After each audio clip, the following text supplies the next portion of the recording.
Assalamualaikum and good morning. Today's computer communication has grown rapidly. With the development of the Industrial Revolution 4.0, computing technology is increasingly sophisticated and efficient. This development has directly led to the complexity of computer communications in order to enable data security and the setup to remain stable and relevant. This includes Computer Standard Communication, that is OSI. Have you heard about OSI before? And do you know about it? The OSI Open System Interconnection model was created by the ISO to standardize communication between computer systems. It divides communication into 7 different layers, which each include multiple hardware standard, protocols or other type of services. The 7 layers of this OSI model include physical layer, data link layer, the network layer, the transport layer, the session layer, presentation layer and also the application layer. When one computer system communicates with another, whether it's over the local network or internet, data travels to these 7 layers. It begins with the physical layer of the transmitting system and travels to the other layers to the application layer. Once the data reaches the application layer, it is processed by the receiving system. In some cases, the data will move through the layers in reverse, the physical layer of the computer. Conceived in the 1970s when computer networking was taking off, 2 separate models were merged in 1983 and published in 1984 to create the OSI model that most people are familiar with today. Most descriptions of the OSI model go from top to bottom in both transmitter and receiver, with the number going from layer 7 down to layer 1. The layers and what they present are as follows. Let us start with the 7th layer, which is the topmost layer, that is the application layer. In the OSI model, this is the layer that is the closest to the end user.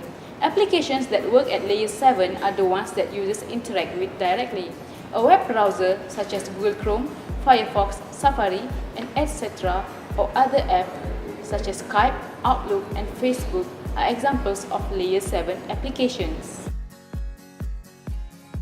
The 6th layer, which is the presentation layer. The presentation layer represents the area that is independent of the data representation of the application layer. In general, it represents the preparation or translation of the application format to network format or from network formatting to application format. In other words, the layer presents data for the application or the network. A good example of the encryption and decryption of data for secure transmission, this happens at layer 6. Meanwhile, the 5th layer will be the session layer. When 2 devices, computers or servers need to speak with one another, sessions need to be created, and this is done at the session layer. Functions at this layer involve setup, coordination, and termination between the applications at each end of the session. 4th layer of the OSI model. The transport layer deals with the coordination of the data transfer between system and host. How much data to send, at what rate, where it goes, etc. The best known example of the transport layer is the Transmission Control Protocol, that is known as TCP, which is built on top of the Internet Protocol, commonly known as the TCP or IP. TCP and UDP port numbers work at layer 4, while IP address work at layer 3, the network layer. Subsequently, the network layer is the 3rd layer. Here, at the network layer is where you will find most of the router functionality that most networking professionals care about and love. In its most basic sense, this layer is responsible for packet forwarding, including routing through different routers. You might know that your computer wants to connect to the main Facebook server at Sweden, but there are millions of different paths to take. Routers at this layer help to do this efficiently. Second layer is the data link layer. The data link layer provides node-to-node data transfer and also handles error correction from the physical layer. 2 sub-layers exist here as well, the Media Access Control MAC layer and the Logical Link Layer LLC layer. In the networking world, most switches operate at layer 2. The first layer will be the physical layer. At the bottom of our OSI bin deep, we have the physical layer, which represents the electrical and physical representation of the system. This can include everything from the cable type, radio frequency link, as well as the layout of pins, voltages, and other physical requirements. When a networking problem occurs, many networking pros go right to the physical layer to check that all of the cables are properly connected and that the power plug hasn't been pulled from the router, switch or computer.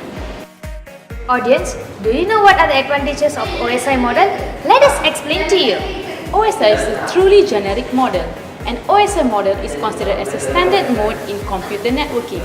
The layers in OSI model architectures are distinguished according to their services, interfaces, and protocols. It divides the network transferring process into smaller and simple components, facilitating component development, design, and troubleshooting. Since the protocols are hidden, any protocols can be implemented in this model.